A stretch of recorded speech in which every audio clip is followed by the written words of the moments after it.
जय हिंद दोस्तों, स्वागत है आपका रैंकर टीम यूट्यूब चैनल पर। जैसा कि आज से हम स्टार्ट कर रहे हैं जीके की एक बेस्ट सीरीज, जिसमें हम लूसेंट के ऑब्जेक्टिव जो बुक है वो संपूर्ण हल करेंगे बेहतरीन तरीके से। अगर आपने इस बुक को लगा लिया तो किसी भी परीक्षा में जब आप बैठेंगे तो आपके जो जीके के क्वेश्चन हैं 100% सॉल्व होने वाले हैं। ठीक है, तो इसी तरह से आगे भी हमारी क्लास आती रहेंगी। प्रत्येक दिन क्लास को ज्वाइन करते रहें। इसके लिए आपको क्लास का नोटिफिकेशन ऑल कर लें और हमारे चैनल को सब्सक्राइब कर लें। ठीक है, तो क्लास स्टार्ट करते हैं। और आज की क्लास में हम हिस्ट्री से स्टार्ट कर रहे हैं और हिस्ट्री में हम पढ़ेंगे हड़प्पा सभ्यता या सिंधु सभ्यता। तो सिंधु सभ्यता और हड़प्पा सभ्यता दोनों एक ही नाम है। जितने भी ऑब्जेक्टिव क्वेश्चन बनते हैं वो हम यहाँ से पढ़ने वाले हैं। ठीक है, अब सबसे पहले बात करते हैं कि जो टाइम पीरियड था हड़प्पा सभ्यता का यानी कि सिंधु सिविलाइजेशन का, तो वो कितना रहा था। तो ये रहने वाला था, ये था हमारा 2500 ईसा पूर्व से 1750 ईसा पूर्व तक सिंधु सभ्यता रही थी। सही है, यानी कि हड़प्पा सभ्यता रही थी। ठीक है, अब हम इसका जितना भी बेसिक टू एडवांस प्रश्न है वो सब हल करेंगे। ठीक है, अब चलते हैं क्लास की ओर। तो सबसे पहले हमारा पहला प्रश्न कहता है कि हड़प्पा सभ्यता का सर्वाधिक मान्यता प्राप्त काल है। तो ऑप्शन ए कहता है 2800 ईसा पूर्व से 2000 ईसा पूर्व तक रहा था। ऑप्शन बी कहता है 2500 ईसा पूर्व से 1750 ईसा पूर्व तक रहा था।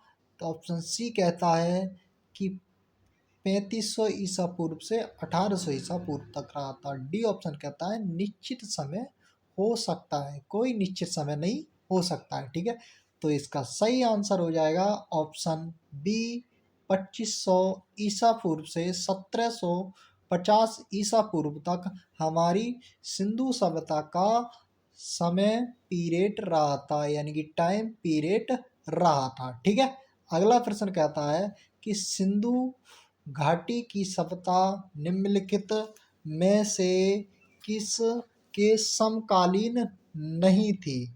तो यह किसके समकालीन नहीं थी, तो आपका सही आंसर हो जाता है डी, यानी कि ग्रीक की जो सभ्यता थी तो इसके समकालीन नहीं थी। जब हमारी सिंधु सभ्यता चल रही थी तो उसके साथ ही साथ एक हमारा मेसोपोटामिया की सभ्यता भी इसी के समय चल रही थी और चीन की सभ्यता भी इसी समय चल रही थी और मिस्र की सभ्यता भी इसके समकालीन थी। ठीक है, अगले प्रश्न की ओर चलते हैं हम। अगला प्रश्न कहता है सिंधु घाटी की सभ्यता का कहाँ तक विस्तार था या थी, यानी कि जो इसका विस्तार था वो कहाँ से कहाँ तक था। ठीक है, तो ऑप्शन ए कहता है पंजाब, दिल्ली और जम्मू कश्मीर। ये तो सरासर गलत है भैया। ठीक है, इतना एरिया तो नहीं था। अब बात करते हैं राजस्थान, बिहार, बांग्ला और उड़ीसा। अरे भैया, उड़ीसा में और बांग्लादेश में तो सिंधु सभ्यता के साक्ष्य नहीं मिले। ठीक है, आगे चलते हैं। अब उड़ीसा और बंगाल इसमें भी दे रखा है, तो यहाँ भी हमारी सिंधु सभ्यता नहीं थी।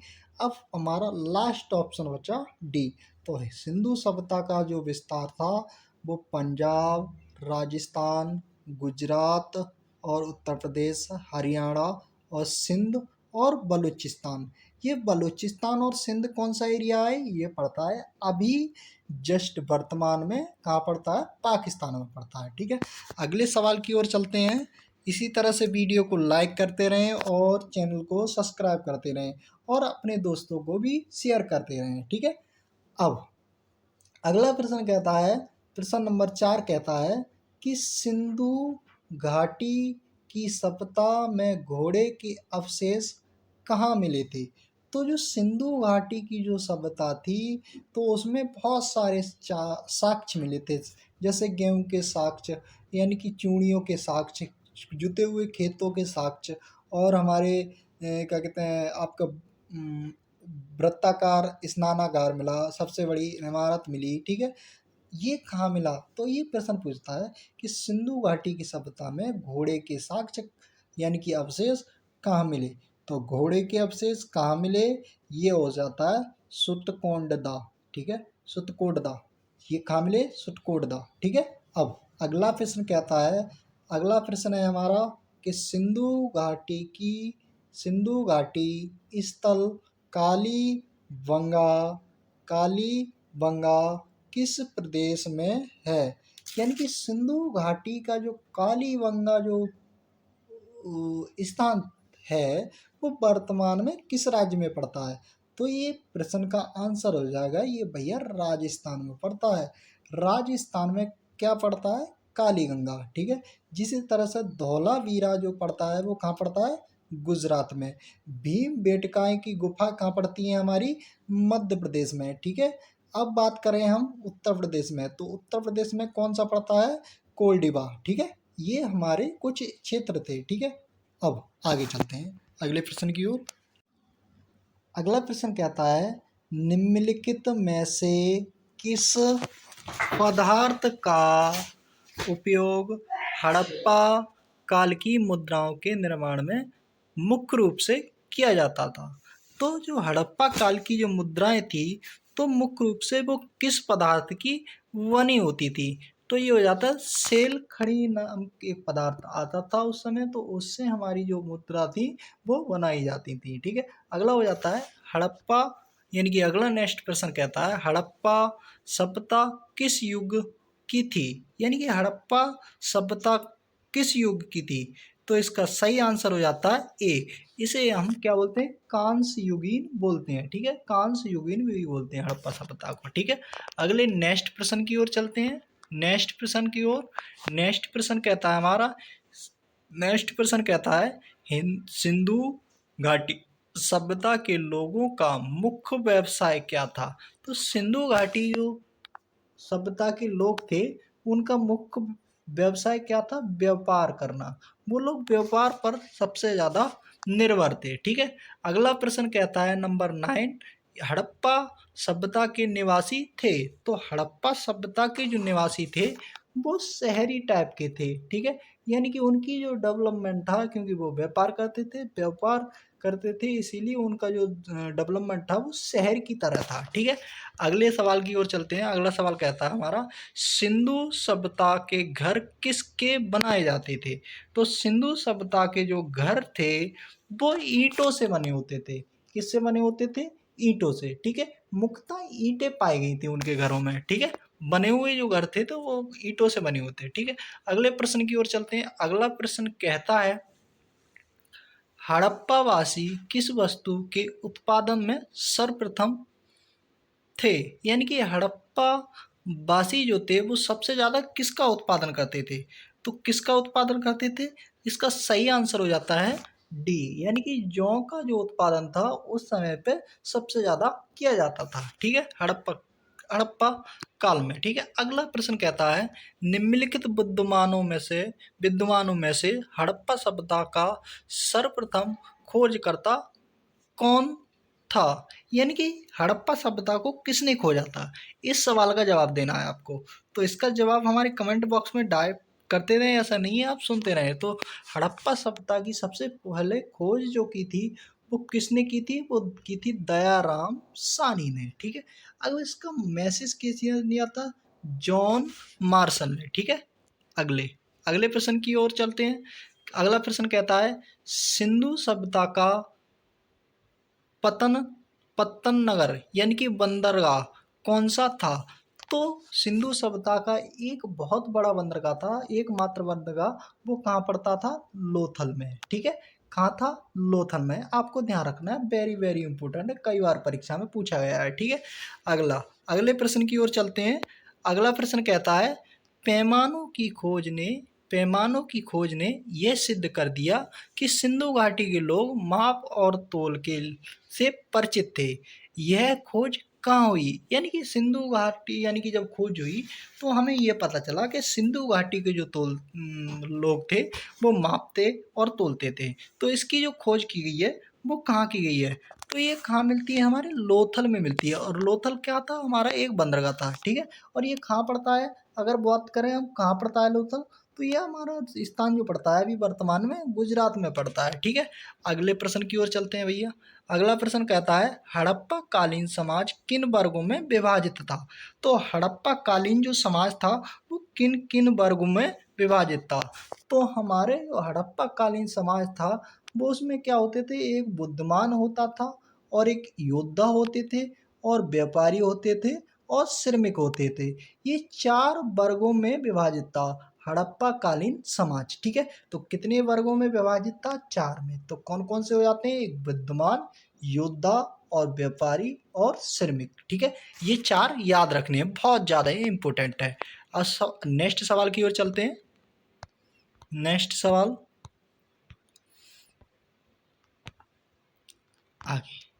आगे सवाल कहता है हमारा अगला 16 नंबर सवाल कहता है सिंधु सभ्यता का सर्वाधिक उपयोग नाम क्या है? तो सिंधु सभ्यता का सबसे महत्वपूर्ण नाम यानी सबसे प्राचीनतम नाम क्या है? हड़प्पा सभ्यता है, ठीक है। ये 2 नाम है, सिंधु सभ्यता और हड़प्पा सभ्यता। अब सिंधु सभ्यता क्यों पड़ी? क्योंकि ये जो सभ्यता थी वो सिंधु नदी के किनारे मिलती है, ठीक है। तो इसे सिंधु सभ्यता भी कहा जाता है, ठीक है। अब अगली प्रश्न कहता है हमारा निम्नलिखित में से कौन सा या से लक्षण सिंधु सभ्यता के लोगों का सही चित्रण करता है या करते हैं? यानी कि सिंधु सभ्यता के लोगों का सही चित्रण कौन सा कथन करता है, ठीक है। तो उनके विशाल महल और मंदिर होते थे। क्या उनके विशाल महल और मंदिर होते थे? ये बात सही है? बताओ। उनके पास विशाल मंदिर और महल होते थे, ये गलत बात है बिल्कुल, ठीक है। उनके पास विशाल महल और मंदिर नहीं होते थे। अगला प्रश्न कहता है वे देवियों और देवताओं की पूजा करते थे। हाँ, ये बिल्कुल सही बात है, वे देवियों और देवताओं की पूजा करते थे। आगे बात करते हैं वे युद्ध के घोड़ों द्वारा खींचे जाने वाले रथों का प्रयोग करते थे। ये सरासर गलत है। सिंधु सभ्यता में युद्ध और घोड़ों की कोई चर्चा नहीं की है। तो ऑप्शन हमारा ए सही हो जाता है, ठीक है। ऑप्शन ए हमारा सही हो जाता है, ठीक है। अगले प्रश्न की ओर चलते हैं। अगला प्रश्न कहता है हमारा हड़प्पा सभ्यता की खोज किस वर्ष हुई थी? यानी कि हड़प्पा सभ्यता की जो खोज थी वो किस वर्ष हुई थी? तो सबको पता होना चाहिए कब हुई थी? 1921 ईस्वी में। किसने की थी? दयाराम साहनी ने, ठीक है। अगला प्रश्न कहता है हड़प्पा सभ्यता के बारे में कौन सी उपयुक्त सही है, युक्ति सही है? यानी कि इन कथन है, इन चारों कथनों में से कौन सा कथन हड़प्पा की सभ्यता के बारे में सही है, ठीक है। तो बताएंगे कमेंट बॉक्स में, जल्दी जल्दी आंसर बताएंगे, मैं तो बता ही दूंगा आपको। और वीडियो को लाइक करते रहेंगे, अपने दोस्तों को शेयर करते रहेंगे, ठीक है। अब ऑप्शन ए कहता है उन्हें अश्वमेव की जानकारी थी। नहीं भैया, ये तो हमारे वैदिक काल की बात है। अश्वमेव यज्ञ जो होते थे वो वैदिक काल में जानकारी थी। अब बात करते हैं ऑप्शन बी कहता है कि गाय उनके लिए पवित्र थी। नहीं भैया, ये तो हमारे वैदिक काल की बात कर रहे हैं। गाय जो थी वैदिक काल का पवित्र पशु माना जाता था, ठीक है। आगे हम चर्चा करेंगे इससे नई चैप्टर कौन सा हो, इससे नेक्स्ट चैप्टर कौन सा हो, वैदिक काल ही पढ़ेंगे। अब उन्होंने पशुपति का सम्मान करना आरंभ किया। ये भैया बिल्कुल सत्य बात है। यानी कि उन्होंने जो लोग सिंधु सभ्यता के लोग थे वो पशुपति की पूजा करते थे। इसका साक्ष्य क्या मिलता है हमें? पशुपति की एक मूर्ति मिलती है, ठीक है। अब अगला प्रश्न कहता है डी ऑप्शन जो है उनकी संस्कृति सामान्यता स्थिर नहीं थी। ये गलत बात है, ये तो गलत। तो ऑप्शन सी हमारा इस सवाल का सही आंसर हो जाता है, ठीक है। अगला प्रश्न कहता है हड़प्पा के लोगों की सामाजिक पद्धति थी। तो हड़प्पा के लोगों की जो सामाजिक पद्धति थी वो उचित समानतावादी थी। कैसी थी? उचित समानतावादी। ठीक है, याद रखना, इंपॉर्टेंट प्रश्न है। ठीक है, अगला अगला प्रश्न कहता है, 21 नंबर प्रश्न पर पहुंच चुके हैं। ठीक है, अगला प्रश्न कहता है, सिंध का नखलिस्तान बाग हड़प्पा सभ्यता के किस पुरास्थल को कहा जाता है? यानी कि सिंध का नखलिस्तान ये या बाग हड़प्पा सभ्यता के किस पुरास्थल को कहा जाता है? तो इसका सही जवाब हो जाता है, बहुत ज़्यादा इंपॉर्टेंट है, कौन सा हो जाता है? मोहनजोदड़ो। मोहनजोदड़ो दूसरा नाम हो जाता है मृतकों का टीला भी कहा जाता है। ठीक है, एक नाम हो जाता है हमारा ये और दूसरा हो जाता है मृतकों का टीला। ठीक है, अगले प्रश्न की ओर चलते हैं।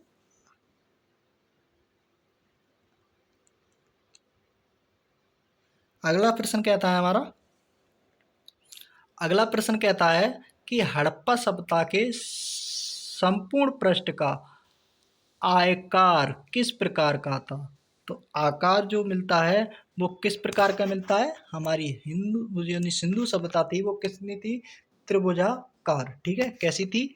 त्रिभुजाकार। ठीक है, आगे ये सूची का मिलान करना है। ठीक है, सूची का मिलान करना है। अब एक सूची और स्थल दे रखे हैं, सूची फर्स्ट में स्थल दे रखे हैं और सूची 2 में नदी दे रखी हैं। तो हड़प हम आपको बतानी है कौन सी नदी किसके, कौन सा यानी कि शहर किसके किसके किनारे बसा हुआ था? तो मोहनजोदड़ो। तो मोहनजोदड़ो जो था, मोहनजोदड़ो तो जो था वो किसके किनारे था? वो था सिंधु नदी के किनारे। यानी कि बी का ए, यानी कि बी का ए यहाँ दे रखा है, इसमें नहीं है तो ये गलत, इसमें नहीं है तो ये गलत। ऑप्शन हमारे पास कितने बचे? 2 बचे। ठीक है, डी और ए। अब आगे बात करें हड़प्पा। हड़प्पा कौन सी नदी के किनारे था? वो था रावी नदी के किनारे। तो यहाँ भी ए में एक है और यहाँ भी ए में एक है। अब बात करें लोथल। तो लोथल जो था वो था भोगवा नदी के किनारे। लोथल कहाँ था? भोगवा नदी के किनारे। तो सी में क्या दे रखा है? 3, सही है। अब यहाँ क्या दे रखा है? 4। तो ये डी ऑप्शन हमारा गलत है और ए ऑप्शन हमारा सही हो जाता है। तो कालीबंगा जो नगर था वो किसके किनारे था? घग्गर नदी के किनारे। ठीक है, ये 4 शहर हैं, चारों शहरों के नदी किस किनारे के बसे, किस नदी के किनारे बसे आपको पता होना चाहिए। ठीक है, अगले प्रश्न की ओर चलते हैं। अगला प्रश्न कहता है, अगला प्रश्न कहता है अगला प्रश्न कहता है, हड़प्पा सभ्यता के अंतर्गत हल से जोते गए खेत का साक्ष्य कहाँ मिला था? तो जोते हुए खेत के साक्ष्य कहाँ मिले हैं? कालीबंगा में मिले हैं। और कालीबंगा कहाँ पड़ता है? राजस्थान में पड़ता है। ठीक है, अब बात करें हम चूड़ी जो हम हाथों में पहनती है महिलाएं, उनके साक्ष्य कहाँ मिले हैं? वो भी यहीं मिले हैं, कालीबंगा में। ठीक है, अब आगे बात करें शैव सभ्यता की ईंटों का अलंकरण किस स्थान से मिलता है? यानी कि ईंटों का अलंकरण जो है वो किस स्थान पर मिला है? वो मिला है भैया मोहनजोदड़ो में। यानी कि ईंटों पर सजावट की गई थी, वो कहाँ प्राप्त हुई है? मोहनजोदड़ो। मोहनजोदड़ो क्या बोलते हैं? मृतकों का टीला। ठीक है, ये बात आपको ध्यान रखनी है। अगला प्रश्न कहता है, मोहनजोदड़ो कहाँ स्थित है? मोहनजोदड़ो कहाँ स्थित है? तो मोहनजोदड़ो कहाँ स्थित है? जल्दी से कमेंट बॉक्स में आंसर करेंगे। मोहनजोदड़ो कहाँ स्थित है? जल्दी से कमेंट बॉक्स में आंसर करेंगे। तो मोहनजोदड़ो कहाँ पड़ता है? पाकिस्तान के सिंध प्रांत में। ठीक है, पाकिस्तान के सिंध प्रांत में। ठीक है, अगले प्रश्न की ओर चलते हैं। अगला प्रश्न कहता है हमारा, सिंधु सभ्यता में बृहद स्नानागार पाया गया था। तो जो सबसे बड़ा स्नानागार था वो कहाँ पाया गया था? वो पाया गया था भैया मोहनजोदड़ो में। ठीक है, मोहनजोदड़ो में। ठीक है, अगले सवाल की ओर चलते हैं। अगला सवाल कहता है हमारा कि सिंधु सभ्यता की मुद्राओं में किस देवता के समतुल्य चित्रांकन किया गया था। तो सिंधु सभ्यता की जो मुद्राएं थीं तो उसमें किस देवताओं की चित्र बनाया गया था। तो उसमें क्या था, आद्य शिव यानी कि शिव की तस्वीर बनाई गई थी सिंधु सभ्यता की मुद्रा में। सही है, मुद्राओं में। ठीक है, आगे चलते हैं अगले प्रश्न की ओर। निम्नलिखित में से कौन सा हड़प्पा कालीन स्थल गुजरात में नहीं है। तो मैंने पहले ही बताया था, कालीबंगा कहाँ पड़ता है भैया, राजस्थान में पड़ता है। सही देसी ए ऑप्शन सही हो जाता है। रोपड़ कहाँ पड़ता है, गुजरात में पड़ता है। बड़वाली कहाँ पड़ता है, गुजरात में पड़ता है। लोथल क्या था हमारा, लोथल क्या था हमारा, बंदरगाह था। सही है, आपको ध्यान रखना है। अब आगे चलते हैं अगले प्रश्न की ओर। मोहनजोदड़ो का स्थानीय नाम क्या था। तो मोहनजोदड़ो को मैंने बताया था क्या बोलते हैं, मृतकों का टीला। ठीक है, ऑप्शन डी इसका सही जवाब हो जाएगा। ठीक है, अगला प्रश्न कहता है हमारा, अगले प्रश्न की ओर चलते हैं और अगले प्रश्न का जवाब पढ़ते हुए बताएंगे कमेंट में जल्दी। हड़प्पा सभ्यता का प्रचलित नाम क्या था। हड़प्पा सभ्यता का प्रचलित नाम क्या था, सिंधु सभ्यता या फिर सिंधु सभ्यता, सिंधु सभ्यता। ठीक है, सिंधु सभ्यता। ठीक है, अगले प्रश्न की ओर चलते हैं। शैव स्थलों के उत्खनन से प्राप्त मोहरों पर निम्नलिखित में से किस पशु का सर्वाधिक उत्कीर्णन हुआ था। तो जो मोहरें थी उस पर किस पशु की तस्वीरें छापी गई थी। तो इसमें किसकी तस्वीरें मिली हैं, सिंधु सभ्यता की मोहरों में बैल की। सर सही है, बैल की मिली है। ठीक है, बैल की, आपको ध्यान रखना है। अगले प्रश्न की ओर चलते हैं। अगला प्रश्न कहता है सिंधु घाटी सभ्यता जानी जाती है। तो सिंधु घाटी सभ्यता है वो किस लिए जानी जाती है। क्या अपने नगर के नियोजन के लिए जानी जाती है, बताएंगे आंसर कमेंट में। क्या मोहनजोदड़ो और हड़प्पा सभ्यता के लिए जानी जाती है भैया, और भी तो शहर थे, ये तो गलत बात है। अपने उद्योग के लिए जानी जाती है, नहीं इसमें तो कोई उद्योग की बात ही नहीं की गई थी। यह अपने कृषि कार्य से संबंधित जानी है, नहीं इसमें तो व्यापार हुआ था। तो ऑप्शन ए इसका सही जवाब हो जाता था। क्या हो जाता है, इसके नगर नियोजन की जो व्यवस्था थी वो बहुत ज़्यादा बेहतरीन थी। ठीक है, अगले प्रश्न की ओर चले जाते हैं। सिंधु सभ्यता का कौन सा स्थल भारत में स्थित नहीं है। तो मैंने पहले सवाल में ही जवाब दिया था, क्या नहीं है, मोहनजोदड़ो। मोहनजोदड़ो कहाँ पड़ता है, सिंध पंजाब, वो क्या कहते हैं, पाकिस्तान के सिंध प्रांत में। ठीक है, सॉरी ये पाकिस्तान में पड़ता है। हमारे सवाल का जवाब देना है, सिंधु सभ्यता का कौन सा स्थल भारत में स्थित है। तो कौन सा स्थल हो जाता है हमारा, लोथल। लोथल कहाँ पड़ता है, गुजरात में। और ये क्या था, ये बंदरगाह। हड़प्पा कहाँ पड़ता है भैया, ये भी पाकिस्तान पड़ता है। ये दोनों पाकिस्तान पड़ते हैं। तो ऑप्शन सी इसका सही जवाब हो जाता है। ठीक है, अगले सवाल की ओर चलते हैं कि भारत में खोजा गया सबसे पुराना शहर था, यानी कि भारत में सिंधु सभ्यता का सबसे खोजा गया सबसे पुराना शहर कौन सा था। तो आपका कौन सा शहर हो जाएगा, वो हड़प्पा की खोज की गई थी सबसे पहले। ठीक है, कौन से खोज की गई थी, हड़प्पा। ठीक है, अब अगला सवाल कहता है कि भारत में चांदी की उपलब्धता के प्राचीनतम साक्ष्य कहाँ से मिलते हैं।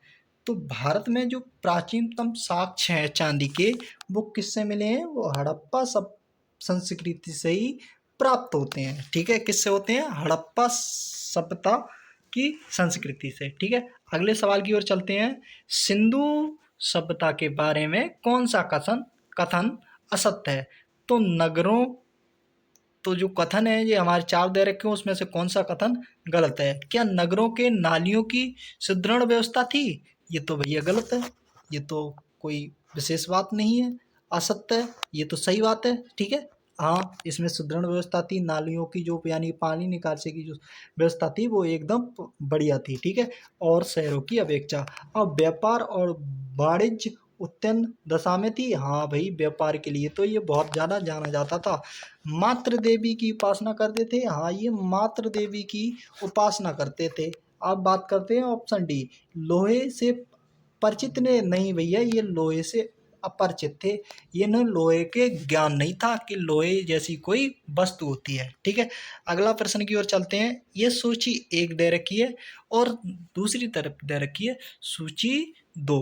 सूची 1 में नंबर मिलाना है सूची 2 से। ठीक है, अब